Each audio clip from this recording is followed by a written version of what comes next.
तो दोस्तों आज हो गया 15 फरवरी 2023 यूपी समेत देश दुनिया की सभी ताज़ा बड़ी खबरें लेके आए सिर्फ आपके लिए। चलिए फटाफट खबर शुरू करते हैं। उससे पहले चैनल को आपने सब्सक्राइब ना किया हो तो फटाफट चैनल को सब्सक्राइब कर दें, लाइक कर दें, शेयर कर दें ताकि इसी तरह की खबर आप हर रोज देख सकें। चलिए शुरू करते हैं आज की पहली बड़ी खबर। दिल्ली के मेहरौली इलाके में चल रहे अतिक्रमण हटाओ अभियान को रोकने के आदेश उपराज्यपाल वीके सक्सेना ने जारी कर दिए हैं। दिल्ली विकास प्राधिकरण बीते शुक्रवार से यहाँ अतिक्रमण के खिलाफ अभियान चला रहा है, लेकिन अब एलजी ने इसे रोकने का आदेश जारी कर दिया है। आपको बता दें कि न्यूज एजेंसी एएनआई ने बताया है कि एलजी कार्यालय की तरफ से आदेश जारी हुआ है। भारतीय जनता पार्टी को पिछले वित्त वर्ष चंदे के जरिए 614.6 करोड़ रुपए मिले हैं। सबसे ज्यादा चंदा प्राप्त करने के मामले में भाजपा के बाद कांग्रेस का नंबर है। हालांकि अंतर काफी ज्यादा है। आपको बता दें कि कांग्रेस ने पिछले साल 95.4 करोड़ रुपए चंदे के तौर पर प्राप्त किए। एसोसिएशन ऑफ डेमोक्रेटिक रिफॉर्म्स द्वारा मंगलवार को जारी एक रिपोर्ट में ये खुलासा हुआ है। पाकिस्तान के पूर्व प्रधानमंत्री इमरान खान ने एक बार फिर से भारत की मोदी सरकार की तारीफ की है। उन्होंने लाहौर में कहा है कि भारत ने रूस से सस्ता तेल खरीद के महंगाई दर को 7.5% से घटाकर 5.5% कर लिया है, जबकि पाकिस्तान में ये 12% से बढ़कर 30% तक हो गई है। उन्होंने इसके लिए पूर्व सेना प्रमुख जनरल कमर जावेद बाजवा को जिम्मेदार ठहराया है। केंद्रीय गृह मंत्री अमित शाह ने अपने हालिया बयान में यह साफ किया है कि कर्नाटक में रही कांग्रेस सरकार ने प्रतिबंधित संगठन पॉपुलर फ्रंट ऑफ इंडिया के लिए पीस तैयार की थी। अपने ताज़ा इंटरव्यू में उन्होंने इस बात को जाहिर किया कि उन्होंने कभी कांग्रेस पार्टी और पीएफआई को एक नहीं बताया। आपको बता दें कि चुनावी राज्य कर्नाटक में दिए अपने भाषण पर सफाई देते हुए अमित शाह ने कहा कि मैंने कभी नहीं कहा कि पीएफआई और कांग्रेस एक ही है। बीबीसी के दिल्ली और मुंबई स्थित दफ्तरों पर इनकम टैक्स डिपार्टमेंट की टीमें पहुंची है। इस दौरान आयकर विभाग के अफसरों ने बीबीसी के कर्मचारियों के फोन जब्त कर लिए और उन्हें मीडिया से बात करने से मना किया गया। आपको बता दें कि फिलहाल अभी तक बीबीसी का कोई रिएक्शन इस पर नहीं आया है, लेकिन कांग्रेस का कहना है कि ये एक्शन बता रहा है कि देश में अघोषित आपातकाल लग गया है। कांग्रेस ने कहा कि पहले बीबीसी की डॉक्यूमेंट्री पर बैन लगा दिया गया और अब उस पर छापा मारा गया। यही तो अघोषित आपातकाल है। तमिलनाडु के मुख्यमंत्री एमके स्टालिन ने प्रधानमंत्री नरेंद्र मोदी और राज्य के राज्यपाल आरएन रवि पर निशाना साधा है। कांग्रेस सांसद राहुल गांधी द्वारा अपने हालिया संसद भाषण में उठाए गए कई सवालों के बारे में उन्होंने कहा कि मैंने प्रधानमंत्री से किसी के सवालों का जवाब दिए बिना घंटों बोलने की कला सीखी है। उन्होंने कहा कि प्रधानमंत्री और भाजपा सरकार के खिलाफ कई आरोप है, लेकिन उन्होंने किसी भी बात का जवाब नहीं दिया। वैश्विक निवेशक सम्मेलन के बाद मुख्यमंत्री योगी आदित्यनाथ ने निवेश प्रस्तावों को जमीन पर उतारने का काम शुरू कर दिया है। उन्होंने अपने मंत्रियों से कहा कि वो विधानसभा सत्र से पहले अपने प्रभार वाले जिलों में सम्मेलन की कामयाबी की चर्चा करते हुए युवाओं और व्यापारियों को यूपी की आर्थिक तरक्की की कहानी बताएं। वहीं मुख्यमंत्री योगी आदित्यनाथ ने कैबिनेट की बैठकों को लखनऊ के अलावा अन्य जिलों में भी आयोजित करने के निर्देश दिए हैं। लोकसभा चुनाव 2024 को लेकर बिहार महागठबंधन ने तैयारियां शुरू कर दी है। पूर्णिया के रंगभूमि मैदान में 25 फरवरी को महागठबंधन की बड़ी रैली का आयोजन होने वाला है।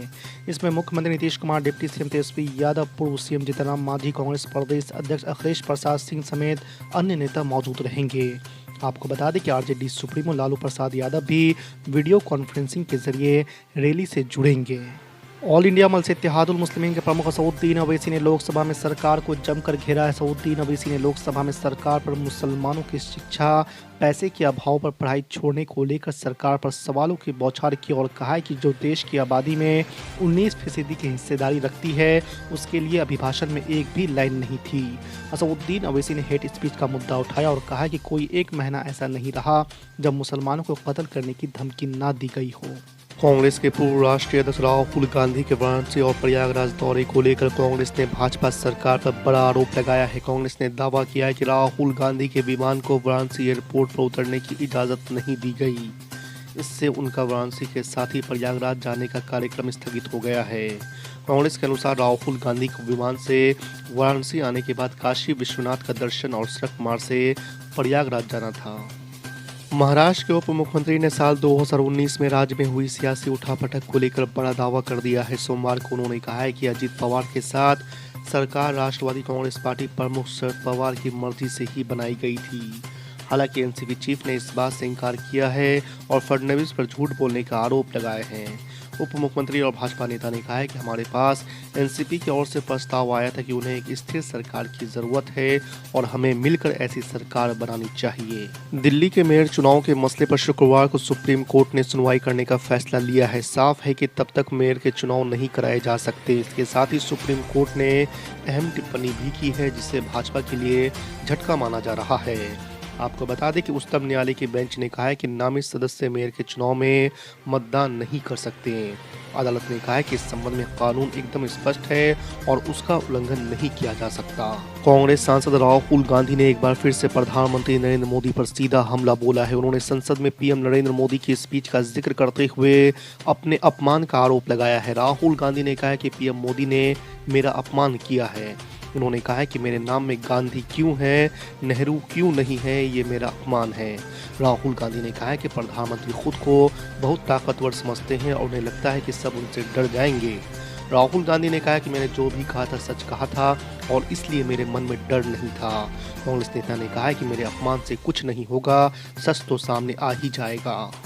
मोदी सरकार अडानी ग्रुप हिंडनबर्ग मामले में एक्सपर्ट कमेटी बनाने को तैयार हो गई है। कमेटी ये देखेगी कि स्टॉक मार्केट के रेगुलेटरी मैकेनिज्म में फेरबदल की जरूरत है या नहीं।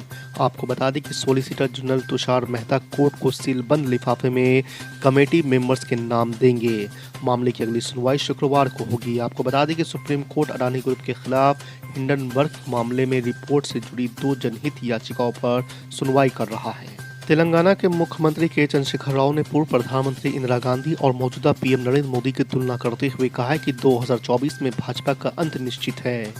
आपको बता दें कि केसीआर ने कहा है कि मोदी सरकार के सत्ता में आने के बाद 20 लाख लोगों ने भारतीय नागरिकता छोड़ दी है। उन्होंने कहा है कि जब उनके बच्चों को अमेरिका में ग्रीन कार्ड मिलता है तो लोग जश्न मना रहे हैं। इस तरह के रुझान क्या संकेत देते हैं? कुछ दिन पहले ही रामचरितमानस को लेकर दिए गए विवादित बयान का मुद्दा अभी ठंडा भी नहीं पड़ा था कि सपा के राष्ट्रीय महासचिव स्वामी प्रसाद मौर्य ने बागेश्वर धाम को लेकर बड़ी बात कह दी है। स्वामी प्रसाद मौर्य ने कहा है कि बागेश्वर धाम बाबा के पास अगर शक्ति है तो बैठे बैठे चीन को भस्म कर दे, जो रोज भारत को परेशान करता है। स्वामी प्रसाद मौर्य का सीधा इशारा बागेश्वर धाम के पीठाधीश्वर धीरेन्द्र शास्त्री की ओर था। राष्ट्रवादी कांग्रेस पार्टी के मुखिया शरद पवार ने महाराष्ट्र के पूर्व राज्यपाल भगत सिंह कोश्यारी के खिलाफ जांच की मांग की है। शरद पवार ने ये मांग भगत सिंह कोश्यारी के उन फैसलों के लिए उठाई है जिसके संविधान का हनन हुआ। उन्होंने कोश्यारी को राज्यपाल के पद से हटाए जाने का स्वागत करते हुए कहा है कि आज महाराष्ट्र ने राहत की सांस ली है। इसके साथ ही पवार ने कहा कि कोश्यारी को हटाने का फैसला और जल्दी लेना चाहिए था। शरद पवार ने कहा कि महाराष्ट्र ने आज तक ऐसा अयोग्य राज्यपाल नहीं देखा। लोकसभा सचिवालय ने प्रधानमंत्री नरेंद्र मोदी के संबंध में टिप्पणी को लेकर विशेष अधिकार हनन के नोटिस पर कांग्रेस सांसद राहुल गांधी से 15 फरवरी तक जवाब तलब किया है। आपको बता दें कि भाजपा सांसदों निशिकांत दुबे और संसदीय मामले में मंत्री प्रहलाद जोशी द्वारा राहुल गांधी के खिलाफ विशेष अधिकार हनन का नोटिस दिया गया है, जिस पर सचिवालय ने 10 फरवरी को राहुल गांधी को एक पत्र लिखकर अपना जवाब 15 फरवरी तक लोकसभा अध्यक्ष के सामने पेश करने को कहा है।